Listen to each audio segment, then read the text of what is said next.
This conference will now be recorded. Okay, thank you, Andrew, and good afternoon, folks. Welcome to our Police Board meeting for September 14th. Um, should be an interesting meeting.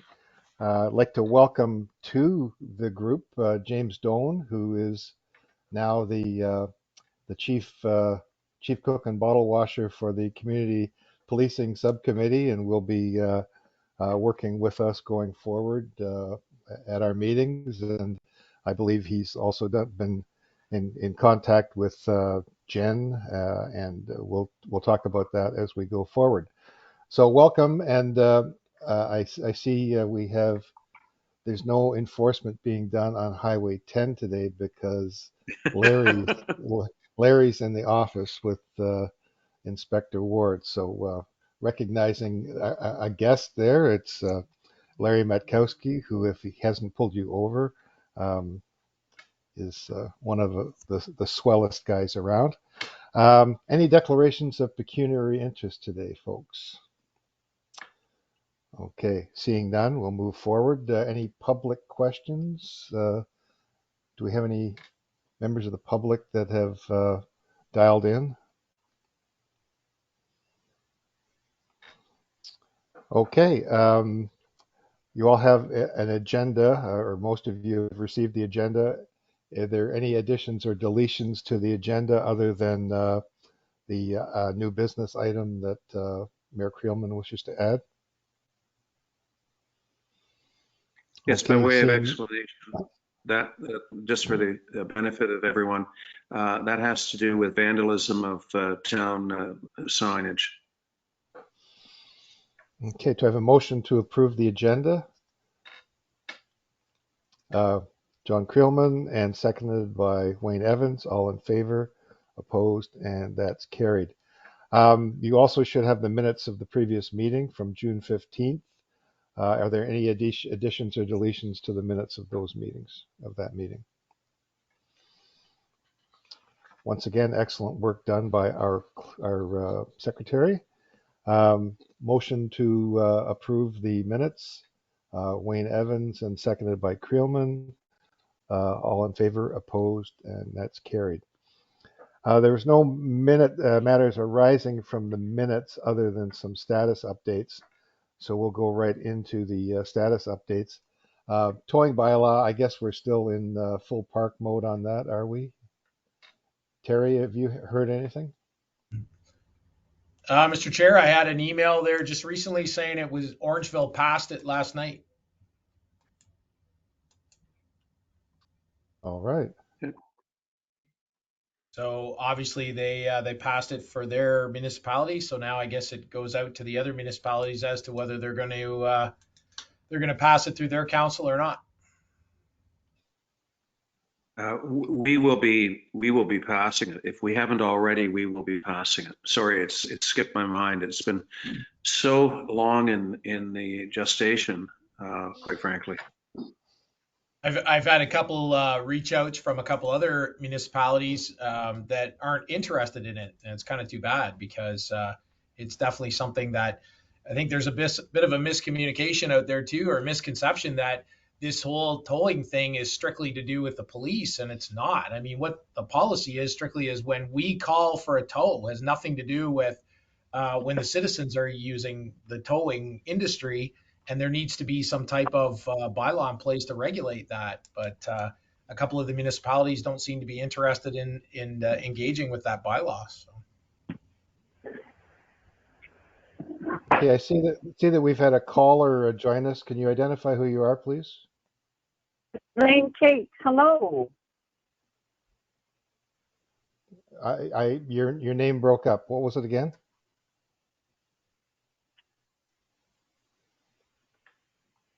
I didn't hear your name. Could you repeat what your name is? Elaine Cakes. Elaine Cake. Okay. Cakes. Capes.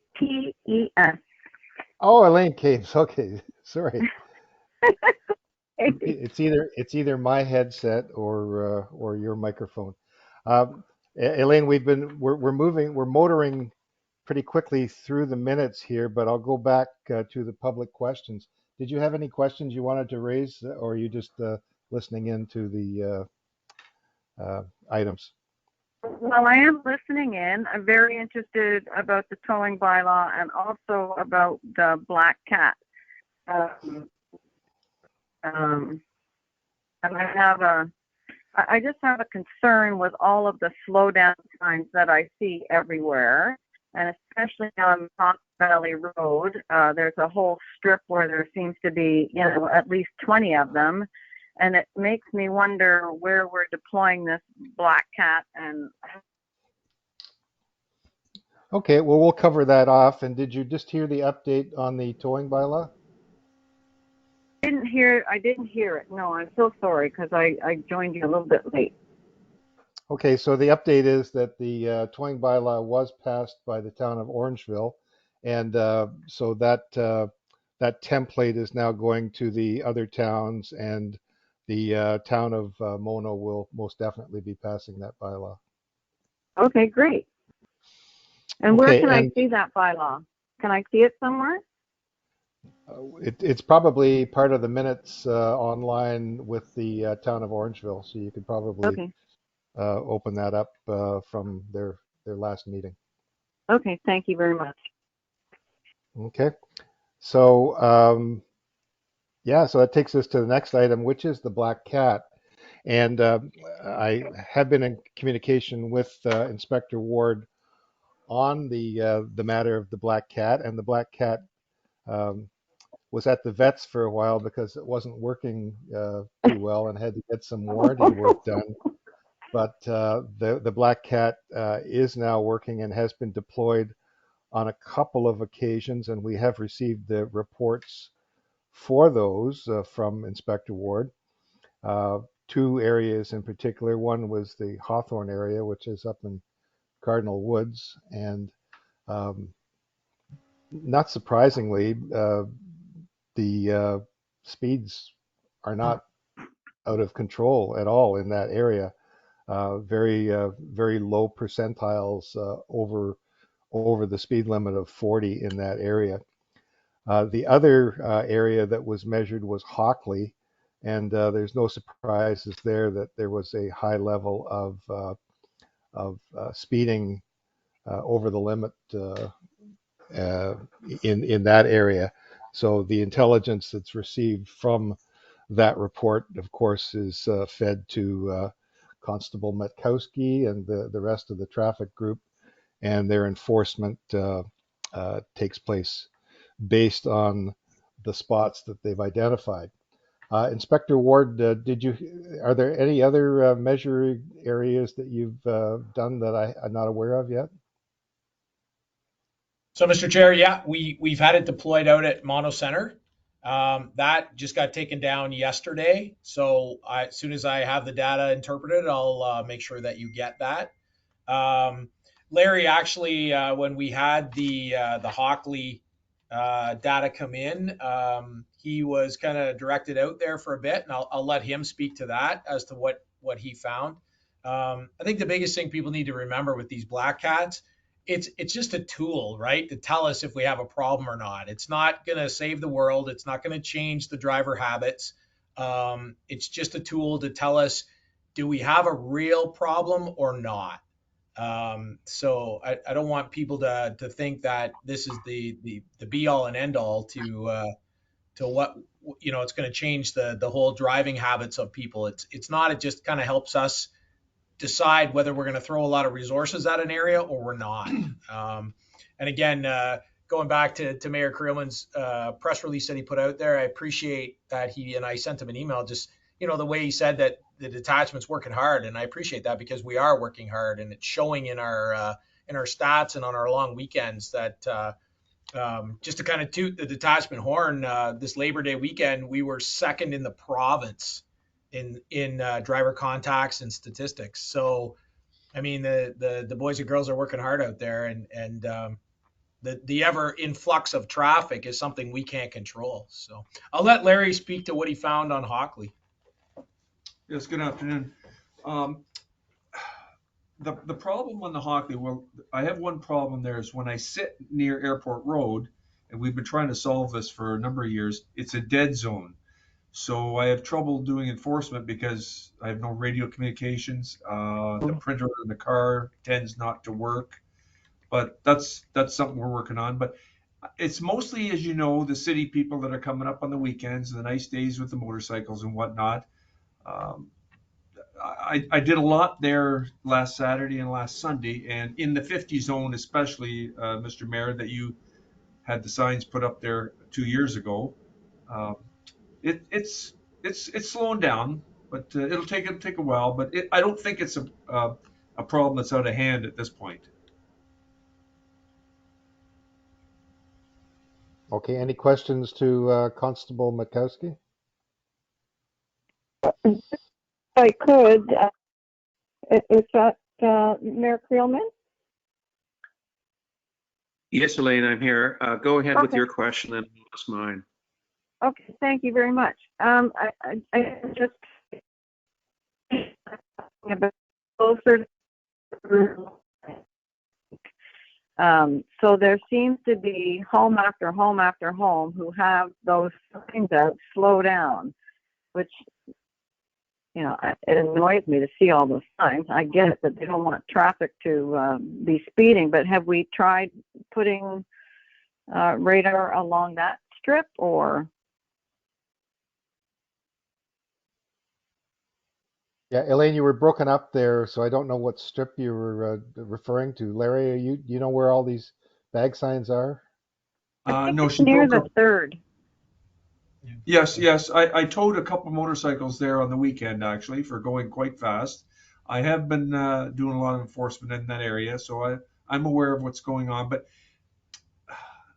it's not a high problem in there. I think they tend to appear to be going faster than they actually are. I'm not getting a lot. I'm either getting stunt drivers or I'm getting 10 overs. Okay. Thank you very much. I think there's Elaine, there's an interesting report that I was going to make reference to in new business, but it's basically we've identified in the town of Mono where the areas of speeding are, but you can't really relate the numbers to the locations because they're in fact the spots where it's best for Larry and the other traffic units to set up. So I don't think there's any real hot spot, or there's a couple, maybe a few areas where people can get their speed up, but generally speaking, the levels of speed are they're high on Hockley Road, but not terribly high. And the areas that Larry's able to identify, the best locations for him to surreptitiously get them. Mayor Creelman, did you have a comment? Actually, a couple of questions, if I could. Does the Black Cat differentiate between different vehicle types, such as motorcycles versus passenger cars versus trucks? To my understanding, Mayor Krillman, no. I mean, I think it has specific settings, but as far as it doesn't, it just picks off the speed, right? It's that Doppler effect, and it just picks off the speed. Okay. And Okay. sorry, Mr. Chair. Go ahead. I was just going to say that while we provided the Black Cat to you for your discretionary use anywhere you like, is there a way that we can set up a mechanism for the reporting of the statistics so that we can publicize some of the facts out there? And the example I give is that on Hockley, my interpretation of those statistics would suggest that 90% of the vehicle movements were in fact in excess of the 70 kilometers per hour. That does beg the question where it was set up, because 70 in some places is a lot less safe than in others.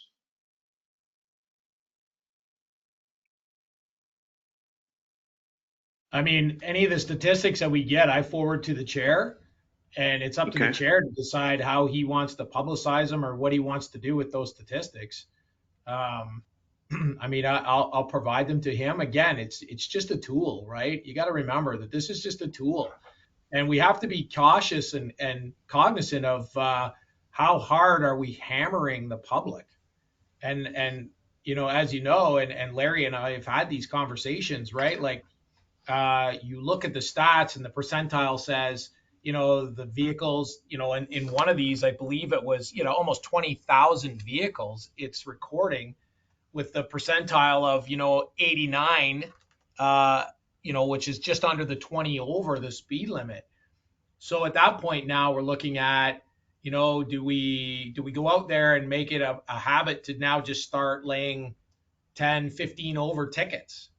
I mean, or do we really dial in on the speeders, such as Larry is, with the stunts, because even those 15 over take a lot of time. And while he's dealing with that, are we missing something that we should be catching?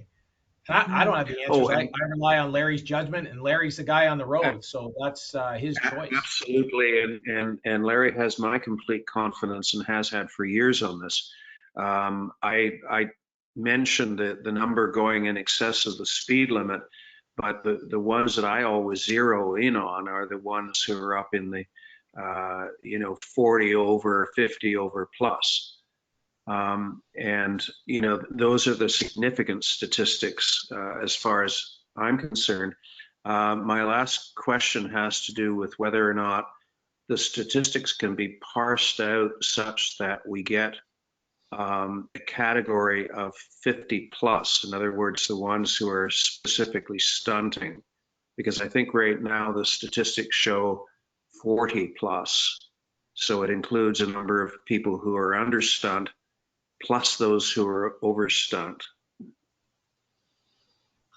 Yeah, the report currently shows over 110 for the 70 zone, for example. So it would probably be advantageous if that could be over 120 for a 70 zone. That way we would know how many folks were actually stunt driving versus just 40 over the limit.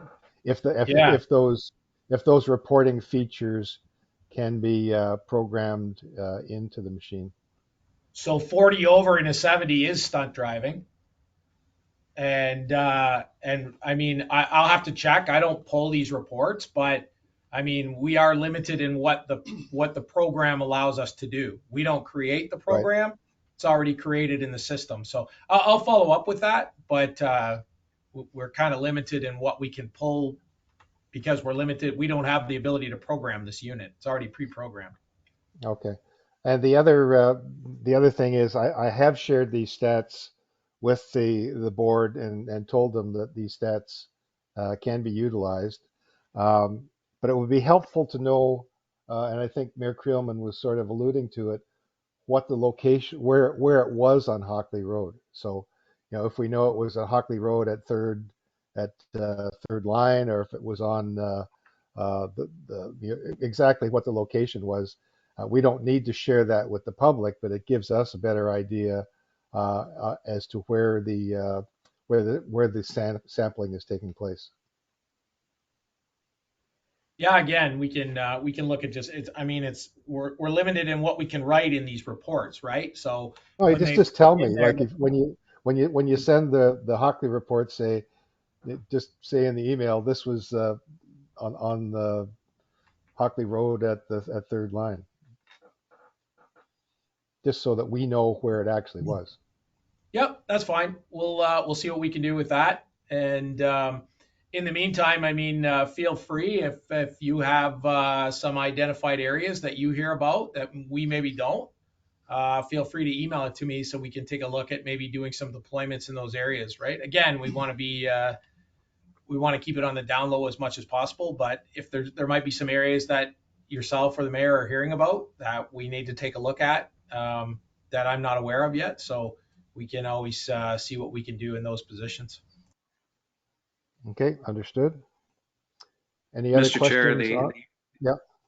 I was going to say the ones I'm hearing about are going to come as no surprise. Mono Angela Town Line, Airport Road, once it reopens fully, and Highway 10. So the problem with that is like you said, we know that. So putting it up there really doesn't prove anything because we know there's speeding issues there. We need to put this unit in places where, the residential areas that we're hearing there's complaints about that may be more perception, and then we can identify. We know through talking to Larry and having our traffic management people out there that we have speeding problems in those areas. So that's why we try to dial in on that.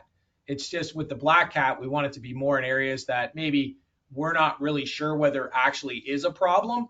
And this, rather than deploying resources there right yet, let's get some information and some data to see if we do need to deploy Larry or some of the other traffic members out that way. And Terry, I totally agree with you. It's for selfish reasons that I suggest those locations because I'm in a continuing struggle trying to convince the province that we even have a problem here. So the more statistical information I have, the better. Understood. I think, didn't the town, didn't Mike measure Mono Angela Town Line? They already did a traffic study with a radar device on the highway. It's true he did, but people seem to have more time for the Black Cat technology, and the inquiries I get, send it to my neighborhood. You're absolutely right, and the results from Mono Angela Town Line were not that compelling, but I still get requests from people along there for it. Okay, well, as we said at the outset, this is a tool for the OPP to help to identify where the problem areas are. So, most certainly we can throw ideas to them from time to time, but I'm going to lean more on Terry and Larry to determine where the spots are that need to be measured, I think. Okay, that closes that matter. POA court update. I guess, do we know anything more on that, Mayor Creelman? Well, from my understanding, it's not getting any better. Time to trial has tripled and is beyond the standard set by the Supreme Court of Canada for a timely trial. And time to a simple resolution where somebody comes into court and enters a plea has doubled. It is it's very depressing. And I'm sure that Terry and his folks are sharing that frustration. And I will be doing a letter to the Attorney General about the state of POA courts, because we put all this time and energy into enforcement of our Highway Traffic Act, and it would be such a tragedy to think that the charges that result from that activity go nowhere. But my prediction is that the current way we're going, a great many of those charges are going to be dismissed or pled down to a point of ridiculousness. Okay. Larry, what's your experience been in the courts lately? Well, the courts are open, as we know. I've been going for the past couple months now. I've been appearing in person. And I have to agree with your worship. Yes, I think it's going to get worse before it gets better. It's just so backlogged right now. I was just there yesterday, and they're giving some awfully good deals. Rightly or wrongly, there's no other way to clear the backlog up at this point. But having said that, they're not abiding by the 2-year rule. Apparently that's been struck down by the courts. So I've had a number of cases up that are well over 2 years and they're still proceeding with them. That's good to know. Just Larry, my one more. concern is my concern is that that is that's not sustainable. And if our time to trial has gone up by gone from it's gone up 3 times basically. Even with some consideration of COVID, I think you're going to see a wholesale dumping of charges in the near future. The other thing that we should be mindful of is that the province is trying to get out of the prosecution of Part 3 matters and unload that onto the laps of the provincial prosecutor. And that does trouble me as to the fallout from that as well. That's getting way down in the weeds. Okay. Okay, so that's it for POA. False alarm report. Jay, I see you here Hi. twice. Okay, there was 15 false alarms in this last quarter.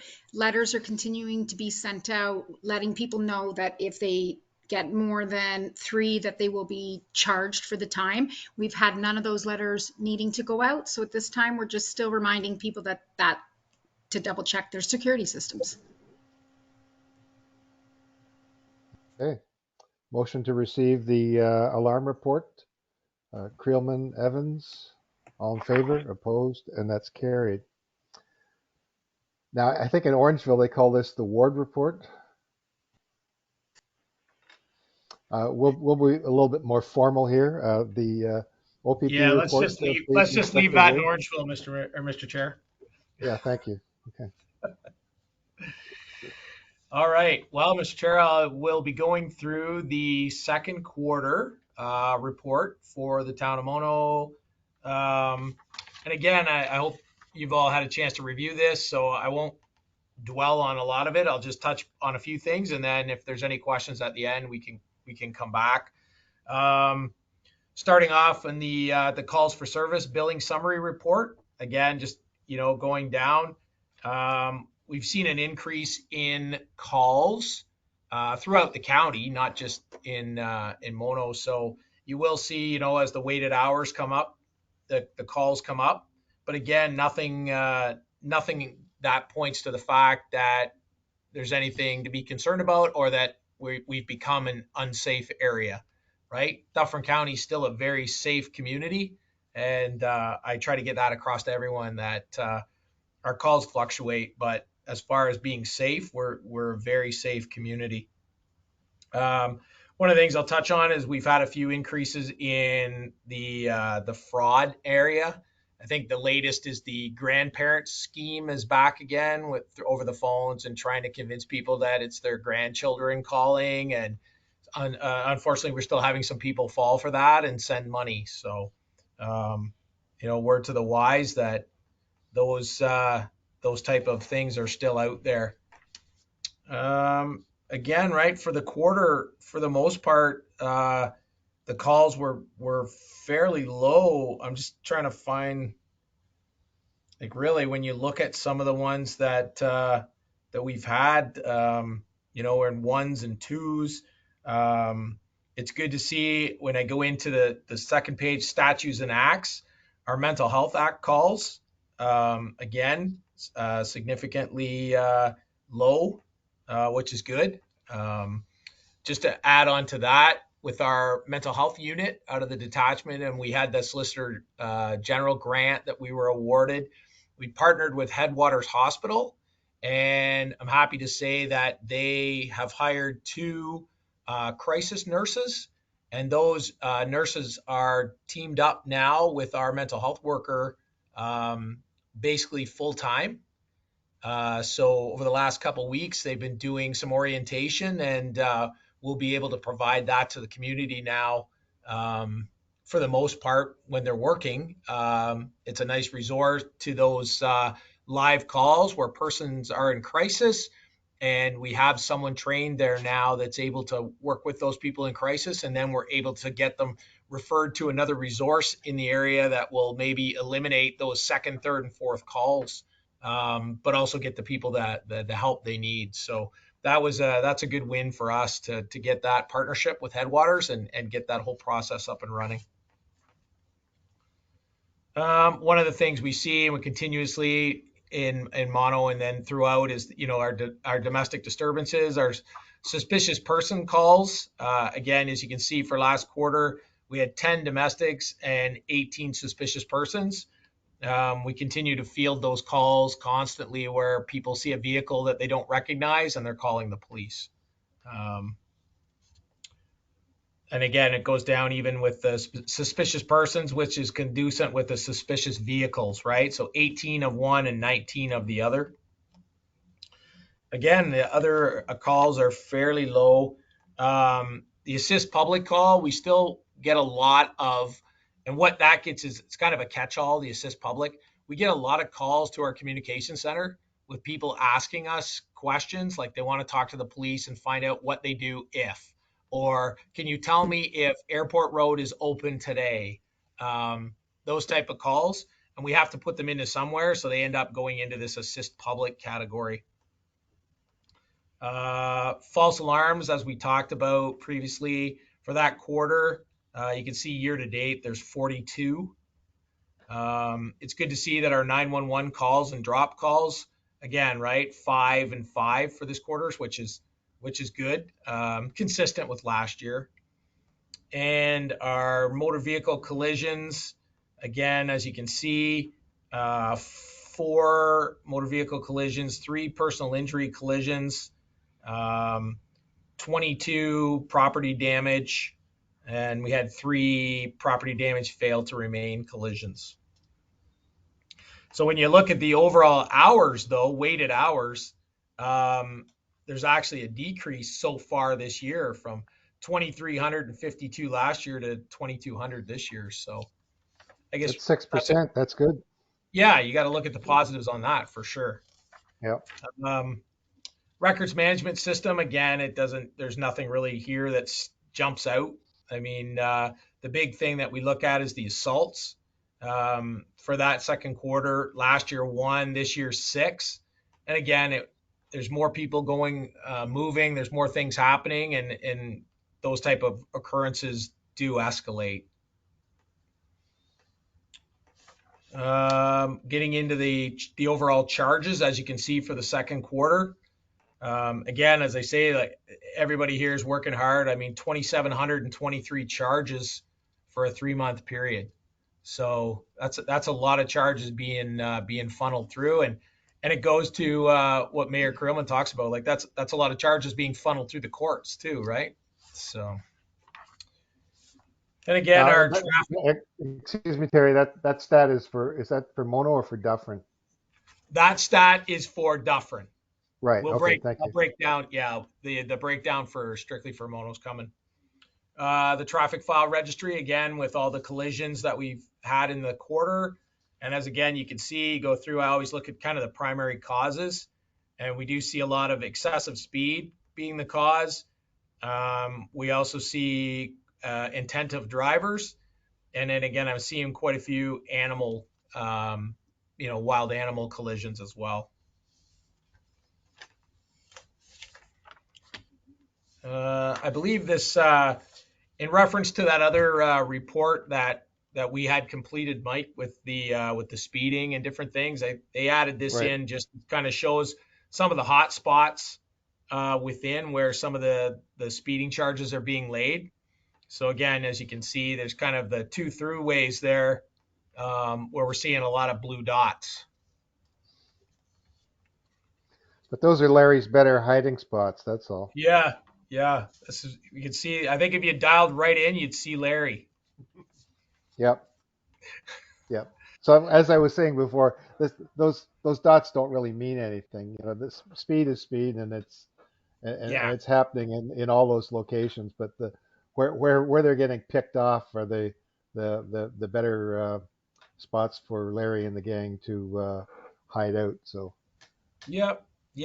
And we're limited in the number of unmarked vehicles we have and the radar systems we have. But I mean, again, I'm not making excuses because as you can see with the number of charges that Larry's laying and with the other units, I mean, they're out there. It would always be nice to have more, but we definitely are doing well with what we have. The other chart just basically touches on the motor vehicle collisions. And as you can see by the pretty colored charts there, like our property damage collisions are obviously up this year. Again, you're looking at 77 as compared to 52 last year. So again, more people out moving, and when the more people get out moving and driving the way they drive, then they bump into each other. And we can definitely see that there's an increase in collisions, which goes back to our whole visibility piece too, right? We want to make sure that the cruisers are being seen on the road and in the communities, and we're hoping that will educate, step into the education piece, and then when that doesn't work, we step into the enforcement piece. So moving on to the part ones, as you can see for this quarter, you can see the numbers there, right? May 241. June 181, and then April, where was I looking? April 315. Again, we're slightly lower than last year, but we're still basically consistent. Same with the part threes. Again, we're down a bit this year by these stats, but we're still consistent, and still lots of room to push Larry even harder, I guess is what I'm looking at. No. Just let him do what he wants. No. Gotta keep. That's why he's here. I gotta keep him close by. The following is just the enhancement Larry's stats basically for his PONs. And again, that he also gets involved in some other calls for service while he's out there. And as you can see, some of the other things that he gets himself hooked into with some calls for service, drive suspends, stunt driving, as you can see, the no insurance, other criminal code arrests, stolen vehicle. So again, Larry's not just strictly dealing with the speeders. He's a whole conduit of Highway Traffic Act things that he's involved in.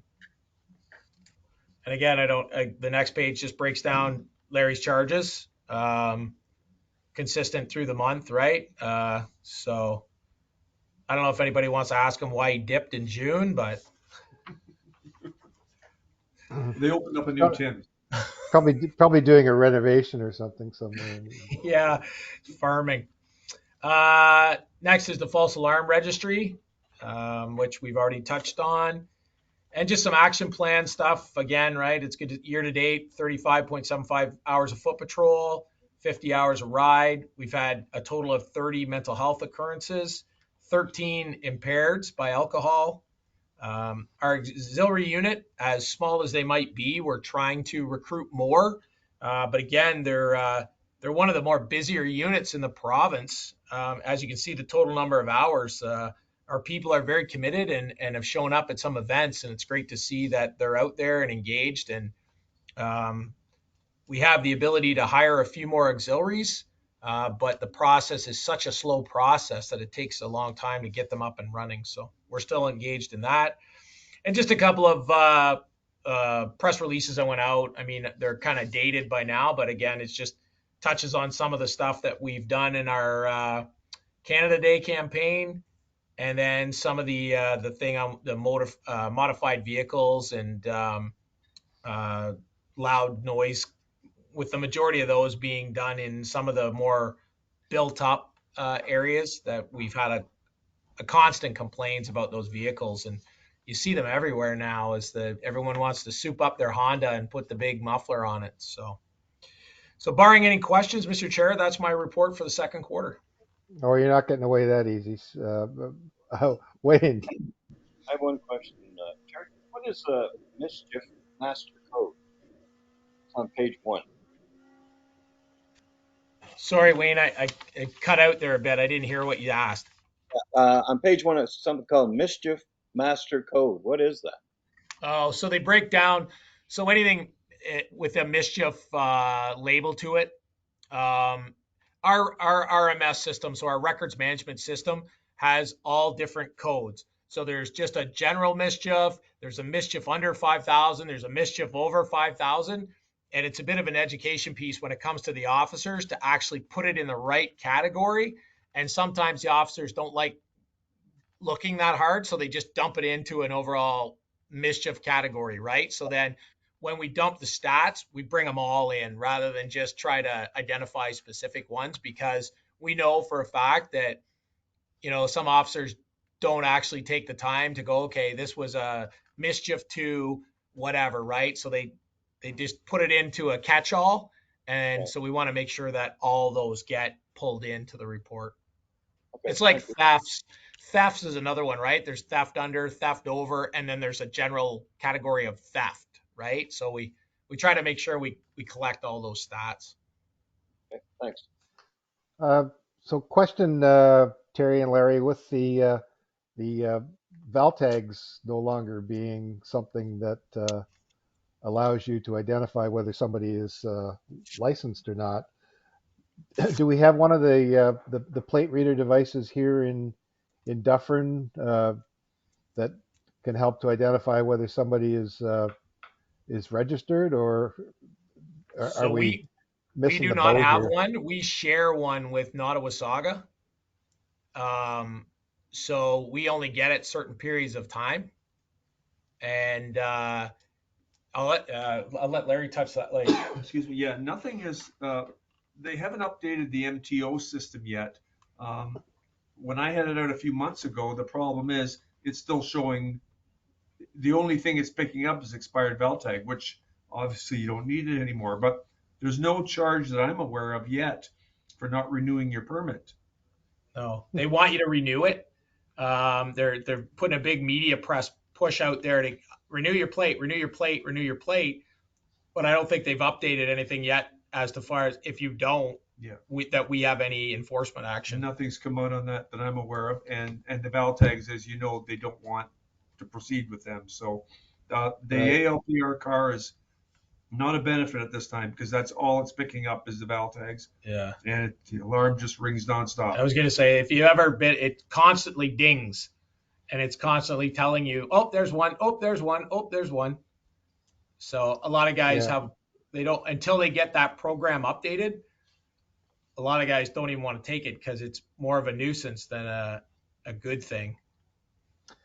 Yeah, I just fear now that there's a lot more suspended drivers and drivers with no insurance that are Oh, no question. You're absolutely driving right. There is. around carefree because there's no And, way and, that. there, and COVID is being blamed for this. A lot of driving with expired driver's licenses. And again, it's all COVID's ruined the world. It's all blamed on that. So there's a lot of leeway with that right now, but obviously if they are expired for any amount of time, they're being ticketed. So if you do pull somebody over, like I actually have photocopied the receipt and I have it in the car with me to show that I have registered or renewed my registration. But if you're running a plate on somebody, is there any way that you know whether in fact it's been renewed? No, No. not at this Okay. point. You have no idea at this point. Okay. Well, let's keep that to ourselves. Okay. The other question that I have, Inspector Ward, is that Jennifer Roach has been doing such a fantastic job. How would you let her get a 3-month secondment somewhere? Well, unfortunately, I can't stop those. Well, I can, but I mean, for the basis of morale, when people are looking for change, and even though it's only a 3-month small change, it's sometimes one of those things you got to kind of say, go, spread your wings, see what you think. So, yeah, she'll be leaving next week, and we have another Constable, Andrew Fines, who was with Shelburne, will be stepping into that role. It's going to take him a bit to get up to speed. My hope for that position is also to stay doing what we have it doing now, but also increase in more community style things, making more inroads with community. So we still have big plans. Terry Ann Pancarina, who was our media officer, who was away for the last 9 months working at a region, is back now. So between Andrew and Jen, who'll be gone, but then and with Terry Ann, we'll still be on top of those community issues. Okay, because I know Jennifer was working. I think you've been working with Jennifer, James. Not directly. I've sent her a few emails. We've corresponded that way, but Okay, haven't had a chance to meet her because yet. there has been communication back and forth from Jennifer to myself and to John and Kim Heaton, the director of parks, about getting a Menorah Park facility to stage a public or neighborhood watch meeting. Yeah. So Well, that was the next step. I don't know if yeah, you so want to that, wait until we actually get to the new business yeah, before we okay, Yeah, discuss so that. we won't let that fall off. It'll just be someone other than Jen that will be initiating that. So okay, I'll make great, sure everyone's got the contact, but yeah, don't think we're gonna let that fall through the cracks. It's still there. great, great. Any other questions for Inspector Ward or Constable Matkowski with respect to the OPP oral report? Mr. Chair, I just wanted to comment very positively on the attendance of the OPP auxiliary officer at the neighborhood fair on the weekend in Cardinal Woods. The cruiser was a big hit, a lot of people around it, and a lot of kids asking questions. And the thing that I found the most fascinating about it, not having been as close to a cruiser as I was there, is how hard those back seats are. I think anyone taking a ride in a cruiser has at least one day of jail time left off, or whatever experience they have in those back seats. Oh my goodness, couldn't believe it. Well, and Mr. Mayor, you're tall as well. It's to kind of crumple your legs up to get in the back too. There's not much room there either. I didn't even try that, but I can imagine. Yeah. Well, you know, I hate to hear you guys whining, but when I was a patrol sergeant in Toronto back in the early 80s, my sergeant's vehicle was a Volkswagen Beetle. So can you imagine having to pour a 250-pound body into a Volkswagen Beetle that had semi-automatic transmission? Whenever your leg happened to touch the stick shift, it would clutch itself into neutral. So, and the red light was a lantern that you threw out the window. And anyway, I think just Larry had 30 years on back then, didn't he? yeah, no, I started a lot before him. I started in '72, and just on that point, you know, we did lose a member of the Toronto Police Service a couple days ago, and I don't know whether Larry ever worked with him. I know I didn't, but as retired Toronto police officers, I'm sure Larry and I both are you know, upset about something like this happening, and of course our board you know, gives our condolences to the families of everybody that was injured or killed in this particular incident. And I'll just add to that, Mr. Chair, that we lost a York Region officer this morning. Yeah, that looks like it was like an off-duty incident, but He was it on his looked way like, to work.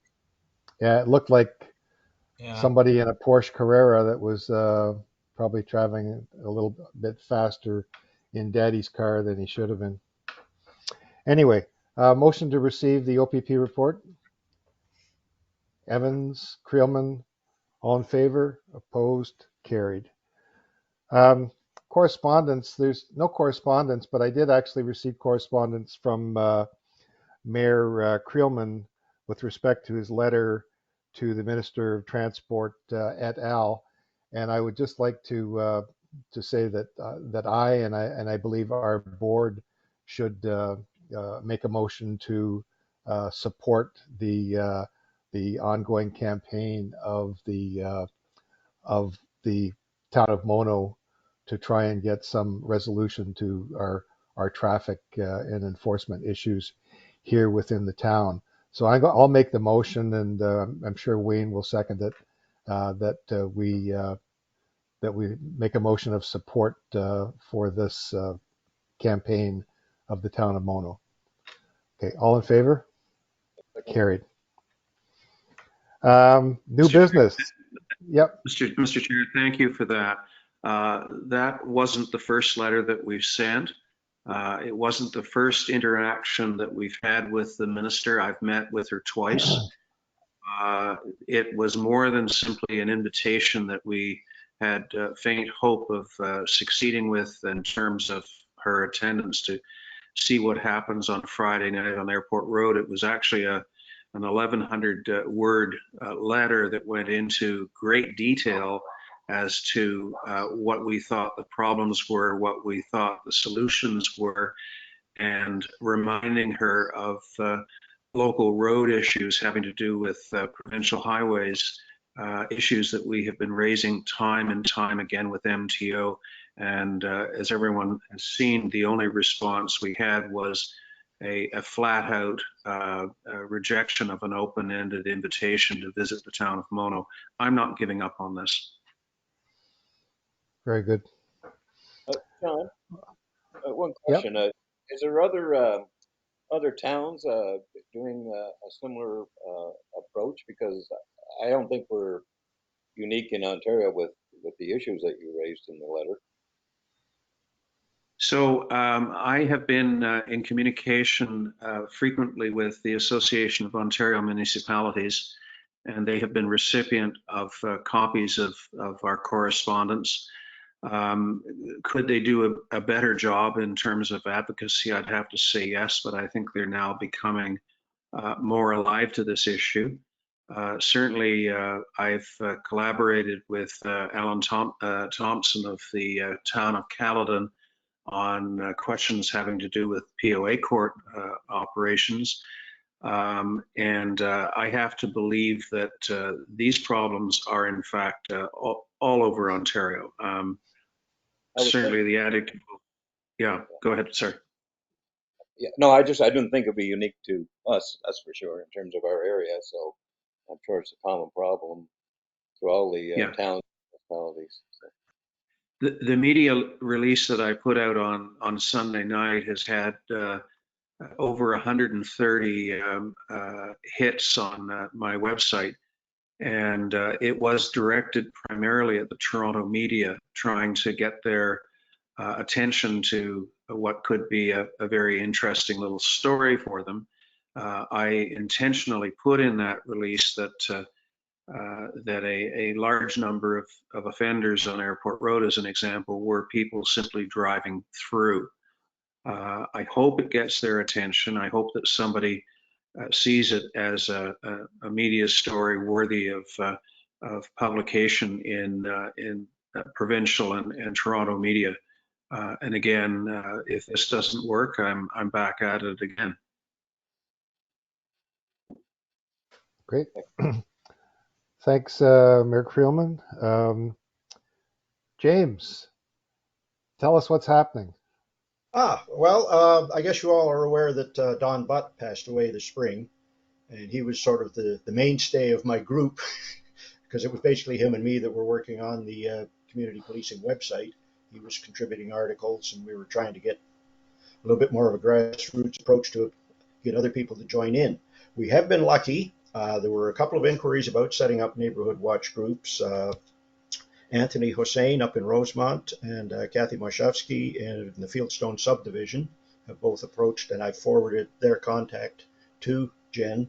But I'd said to them to go back to their community and make arrangements to find a core of people that are interested in setting up the neighborhood watch. And then when they've got that core group, contact us and we can arrange a meeting. But I haven't heard back from either of them yet on that aspect. Kathy is starting to publish some articles on the website for me, which helps keep the page a little fresher. And we also have two other groups that kind of vanished on us. The one up on Purple Hill, which I think was the first one that was set up back, that'd be back in the 90s probably. and they had some problems with their little website that they were trying to run. So I'm hoping to get everybody onto the main website, have their own subgroup within that where they can post their articles, voice their concerns, and generally form a community. And we'll continue to sort of sit over at the top, but not really direct it too much, just let everybody have their say. At the moment, I moved the website from being on Google Blogger. It's now on a WordPress website, and we've currently got 193 followers on the main site. And there's 116 Facebook followers and 84 Twitter followers. So we are getting some information out, and hopefully we can add to that and grow the base.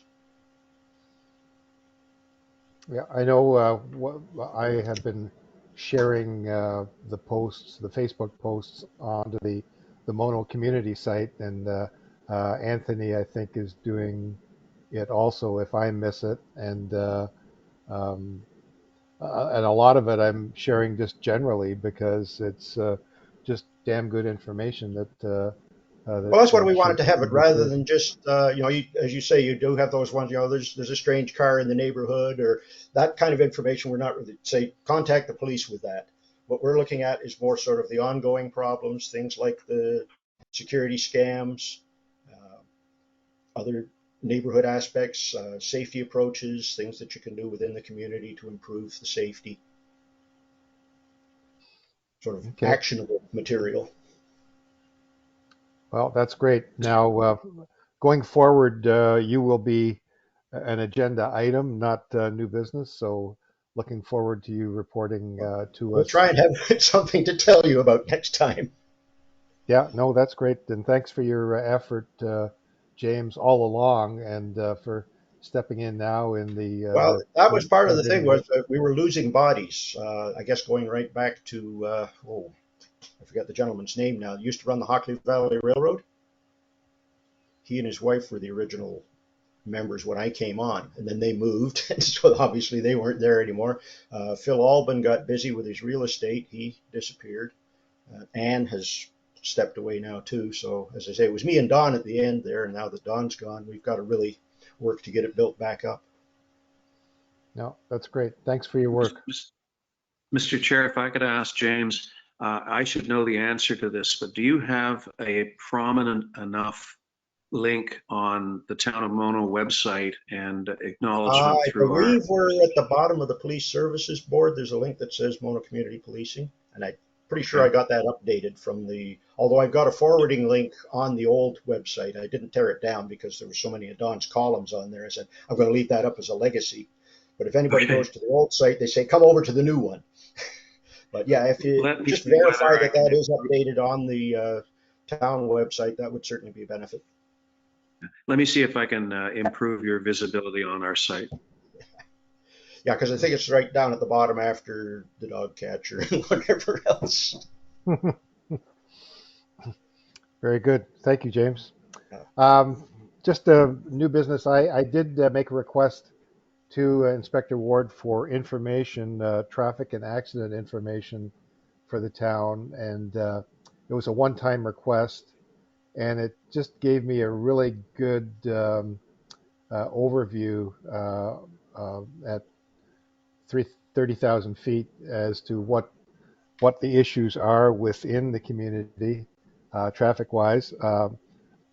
Unfortunately, or fortunately, I can't share this as it's protected information, and so it can't be shared. But I have informed the members of the board what the broader strokes information contained therein was, and excellent report that was prepared, but extremely time consuming to churn something like this out, and it's not something that we can even hope to ask for on an ongoing basis. But from time to time, now that I have a baseline idea, we can look at it in future, maybe a yearly type production. But a good Yeah, report. Mr. Chair, I would agree with you on that. I think that's definitely something we could probably get done yearly. Yeah, no, that'd be good. Okay, just housekeeping agenda item. Our next meeting will be after the next election. So technically, I will not be, my post will carry on until the council nominates a new or continues me on as the citizen representative. But I will continue on for the November 16th meeting, and we'll see when council makes their first sittings or when they start to make their appointments, whether they continue me or whether they bring in a fresher set of eyes. Okay, and the next item, Mayor Creelman, you wanted to speak on sign vandalism. Yes, and my apologies up front if Terry and your folks are unaware of this, and it's probably because we haven't filed official complaints, but I think we will start fairly shortly. The town of Mono is experiencing a lot of vandalism to its signage. These are metal posts with signs attached indicating such things as no through road, even signage that indicates road sponsorship. Somebody or some group of people are going around with an electric saw and cutting these signs off at ground level and stealing them. The latest example of this is the Fifth Side Road north of the Hockley Road, which, as many of you know, is not a through road. It's not a maintained road, and is attracting some of the traffic that otherwise would be going north on Airport Road, is traveling along the Hockley Road and then trying to find the nearest road to travel north. And we got ourselves into a situation the other day with people driving up there and thoroughly getting lost and not being able to turn around. But it was through no fault of their own, because the signage indicating that this was not a through road had been cut down and stolen. A lot of people have theories about this, but I think you'll find that the town may well be in touch with regard to instances where this occurs. How we catch the culprits, I don't know. I just find it extraordinarily troubling, and I don't know why it's occurring. And as I say, there's a number of theories out there. Scrap metal prices. That was one of them. That was Yeah, one of them. I just asking Larry if he was unaware of anything going on there either. So my recommendation is we dress Larry up like a pole and put him out there. He is Metkowski, I think he is a pole. But yeah, my recommendation would be that you report that, and then we can maybe do some canvassing and see if anybody saw anything. Like it's kind of a tough thing, but who knows? Like, especially if we can get that out in the media as well, right? That who knows, somebody might have seen something and come forward. But if we don't try something or we ignore it, we're definitely not going to catch anybody. Well, we've had some controversy about unopened road allowances and ATV use on those road allowances. And whenever we've attempted to put up signage to indicate that it's no through road or it's an unopened road allowance, somebody who objects to that in principle seems to come along and take it down. But the part that is most striking to me is how many people travel around in their vehicles with the equipment to do this. I mean, I don't have an electric saw in my vehicle that I could bring out and do that. It sounds like there's a bit of intent there, that's for sure. So Larry's whispering in my ear how he would do it, but I just get some game cameras and put them up and set up a trap.